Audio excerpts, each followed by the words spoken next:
इस बीच बड़ी खबर, बीजेपी की नई लिस्ट जारी हो गई है। वो नई लिस्ट भी हम आपको तुरंत ही दिखाने वाले हैं। बीजेपी ने अपने उम्मीदवारों को लेकर एक और लिस्ट जारी कर दी है। बड़ी खबर इस वक्त आ रही है, लोकसभा चुनावों के मद्देनजर बीजेपी की एक और लिस्ट आ गई है। वो लिस्ट न्यूज़ 18 के पास भी है। बस कुछ ही पल में ये लिस्ट हम आपको दिखाने वाले हैं। कौन कौन से नाम बृजभूषण शरण सिंह का टिकट कट चुका है। इस बार उन्हें टिकट नहीं दिया है पार्टी ने, जिस बात का आकलन न्यूज़ 18 भी कर रहा था।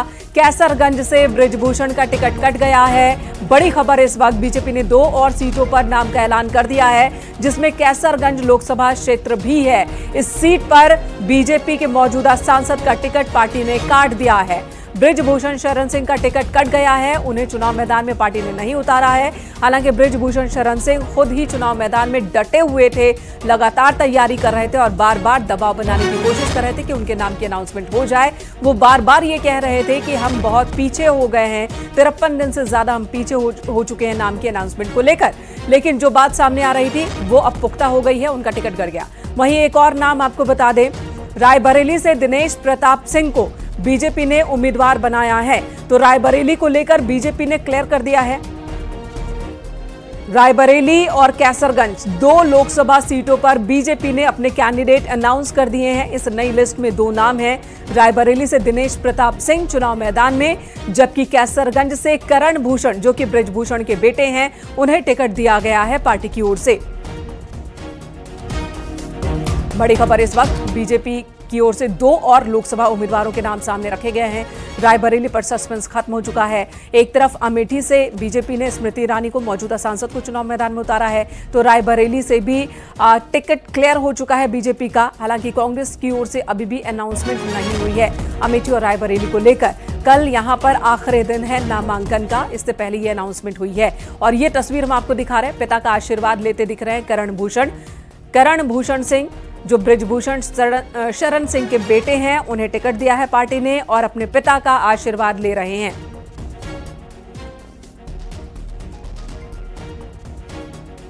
विनीत हमारे सहयोगी इस वक्त हमारे साथ फोन लाइन पर मौजूद है। विनीत, जो कयास थे, जो बातें सामने आ रही थी सूत्रों के हवाले से, अब उस पर मुहर लग गई है। कैसरगंज से करण सिंह को चुनाव मैदान में उतार दिया पार्टी ने। जी, निश्चित तौर पर जिस पर लगातार हम अपने दर्शकों को लगातार बता रहे थे कि वहां से बृजभूषण शरण सिंह का जो है वो टिकट कटा मिल सकता है और उसके बदले उनके परिवार के सदस्य को ही टिकट मिलने की बात जो है वो लगातार हम अपने दर्शकों को बता रहे थे। और अब इस खबर पर मुहर भी लग गई है, जिसमें करण को जो है उनको टिकट मिला हुआ है। बृजभूषण सिंह जो है वो लगातार विवादों के घेरे में रहे थे और इस कारण जो है उनका टिकट जो है वो अब कट गया है। और अब बीजेपी ने अब कैसरगंज से करण भूषण सिंह को जो है वो टिकट दिया है। एक बड़ी बात यहाँ पर मैं आपको बताना चाहूंगा कि बीजेपी ने जो है इसके पहले काफी कवायद की थी, काफी लोगों से बात की थी। इवन यहाँ तक कि जो हमें सूत्रों के हवाले से ये भी खबर आ रही है कि बृजभूषण सिंह से बीजेपी के शीर्ष नेतृत्व ने बात की थी और उन्हें यहाँ पे काफी कन्विंस करने की बात की थी कि उन्हें टिकट जो है वो पार्टी नहीं दे सकती है इस बार, क्योंकि जिस तरह से लगातार हमने देखा कि पार्टी में या फिर जिस तरह से हमने देखा कि खेल संघों के चुनाव को लेकर के जो विवाद हुआ था और उसके बाद जिस तरह से बृजभूषण शरण सिंह का नाम जो है वो आ रहा था, उसके बाद से पार्टी ने साफ तौर पर कह दिया था कि उन्हें टिकट देना जो है वो इस बार संभव नहीं हो पाएगा और इसीलिए जो है वो टिकट उनको टिकट न देकर के बल्कि उनके परिवार के सदस्य और उनके बेटी को टिकट जो है वो बीजेपी ने दिया है। बीजेपी शीर्ष नेतृत्व ने जो है वो पूरी तरह से इस टिकट को देने के पहले बृजभूषण शरण सिंह से बात भी की है। जी, तो बृजभूषण शरण सिंह से बातचीत हुई, उसके बाद करण के नाम पर टिकट दिए जाने का फैसला लिया गया। और जनता के बीच आप मौजूद हैं, जनता के बीच इस मुद्दे को लेकर चर्चा चल रही थी लंबे वक्त से। उनका क्या रुख है, जनता का मन क्या है? क्योंकि विवादित बृजभूषण, उन्हें टिकट नहीं मिला लेकिन परिवार के ही सदस्य को मिला है। जी, निश्चित तौर पर मैं आपको बताना चाहूंगा कि अगर बृजभूषण शरण सिंह की बात करें तो कहीं ना कहीं उनकी जो लोकप्रियता है, उनके क्षेत्र में जो लोकप्रियता है वो वहां पर बरकरार है और इसी कारण बीजेपी जो है वो उन्हें नजरअंदाज जो है वो नहीं कर सकती थी। बीजेपी में हालांकि जिस तरह के आरोप जो है वो खेलों के कारण जिस तरह के आरोप जो है वो उन पर लगाए गए थे, ऐसे में बीजेपी के लिए उन्हें टिकट देना जो है कहीं ना कहीं महिला विरोधी छवि जो है वो बीजेपी की हो सकती है। इसी को लेकर के बीजेपी जो है वो उन्हें टिकट टिकट जो है वो नहीं दिया। लेकिन जिस तरह से अगर हम बात करें उनके क्षेत्र में से बात करें, बीजेपी पूरी तरह से उनसे किनारा भी नहीं कर सकती थी, क्योंकि जिस तरह की छवि है और जिस तरह से बाहुबली सांसद के तौर पर जाना जाते हैं, उनका अपने क्षेत्र में जो प्रभाव है उसके कारण बीजेपी ने जो है वो उन्हें टिकट भले ही ना दिया हो, लेकिन उनके परिवार के ही सदस्य को टिकट दिया है। जी ठीक है, विनीत बने रहे हमारे साथ। राजीव इस वक्त हमारे सहयोगी हमारे साथ जुड़ चुके हैं, ऋषभ मणि भी हमारे साथ लखनऊ से जुड़ चुके हैं। दोनों का रुख कर लेते हैं। राजीव, आपके पास आते हैं। बृजभूषण को टिकट नहीं मिला, लेकिन बेटे को ही टिकट मिला। जो उम्मीदें लगाई जा रही थी, जो कयास किए लगाए जा रहे थे, ये फैसला बीजेपी के फेवर में कितना है? जाहिर सी बात है, दबदबा बृजभूषण का है, उसका फायदा उनके बेटे को मिलेगा, लेकिन विपक्ष के लिए कितना बड़ा हथियार है ये? अब देखिए, ये कहीं ना कहीं बीजेपी के लिए एक अच्छा मैसेज जो होगा, क्योंकि लगातार आप देख रहे थे कि चाहे हरियाणा के प्लेयर्स हों या फिर जो पूरे देश में जिस तरह से बृजभूषण सिंह के खिलाफ एक माहौल बनाया गया था, और साथ ही साथ जो महिला खिलाड़ी थे उनके शोषण का आरोप लगा था, तो बीजेपी ये चाहती थी कि किसी भी तरह की कोई कंट्रोवर्सी न हो, इसीलिए बृजभूषण सिंह का टिकट काटकर उनके बेटे को टिकट दिया गया है। और ऐसी उम्मीद पहले से भी चल रही थी, वरना बृजभूषण सिंह को बीजेपी को टिकट देना होता तो टिकट पहले ही ऐलान हो जाता, क्योंकि कल नामांकन की अंतिम दिन है।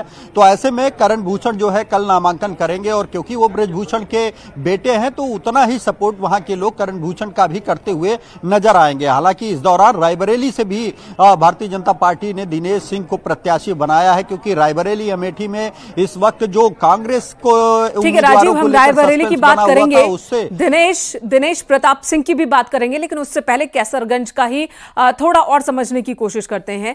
ऋषभ भी हमारे साथ मौजूद है। ऋषभ, ये कयास तो पहले से थे, फिर इतना वक्त क्यों लग गया कैसरगंज से टिकट के अनाउंसमेंट में? क्या बृजभूषण मान नहीं रहे थे? वो जिद पर थे कि टिकट उन्हें ही मिलना चाहिए?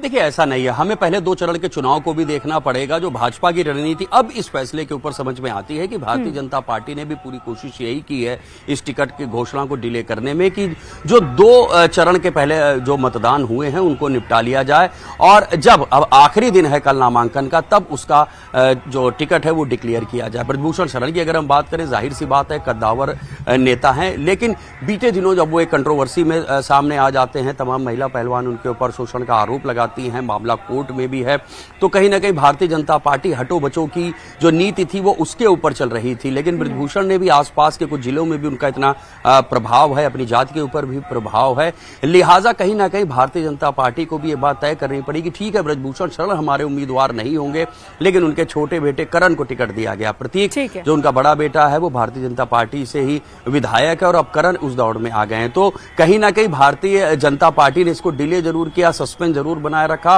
और या ये कह ले इन 2 चरणों में जो मतदान हुआ है उसको भी वॉच किया है, और उसके बाद इस टिकट को डिक्लेयर किया गया। ठीक है, बने रहे हमारे साथ। बात अब रायबरेली की कर लेते हैं। 3 लोकसभा सीट जो कल नामांकन आखिरी दिन है, इन तीनों पर रायबरेली, अमेठी और कैसरगंज। बीजेपी ने इन तीनों ही जगहों पर अपने कैंडिडेट को अनाउंस कर दिया है। रायबरेली में बीजेपी ने आज अपने उम्मीदवार के नाम का ऐलान किया है, जबकि कांग्रेस की ओर से अमेठी और रायबरेली दोनों में ही कैंडिडेट के नाम का ऐलान होना अभी बाकी है। रायबरेली से बीजेपी ने उम्मीदवार बनाया है, उनके बारे में भी बात कर लेते हैं। हमारे सहयोगी राजीव